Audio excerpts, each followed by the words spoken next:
Teka muna mga kapatid, magnilay muna tayo. Sa Livermore, California, may isang bumbilyang halos tuloy-tuloy nang nakasindi mula pa noong 1901. Kilala ito bilang Centennial Bulb. Mahina man ang liwanag nito, matatag at hindi natitinag. Tinalo ang lahat ng iba pang bumbilya sa kasaysayan. Sa Ebanghelyo ngayon, sinabi ni Jesus na walang taong nagsisindi ng ilawan para itago.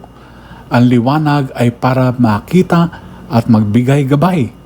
Kahit maliit na liwanag, kung matatag, ay kayang pawiin ang dilim. Sa unang pagbasa, pinayagan ni Ciro ang mga Hudyo na bumalik at muling itayo ang templo. Ginamit siya ng Diyos, isang banyagang hari, para muling sindihan ang ilaw ng pagsamba. Hindi kailangan maging napakaliwanag ang ating pananampalataya, Kailangan lamang ito maging matatag. Tulad ng Centennial Bulb, maaaring hindi tayo ang pinakamaliwanag. Ngunit ang ating katapatan ang makapagbibigay inspirasyon sa kapwa natin.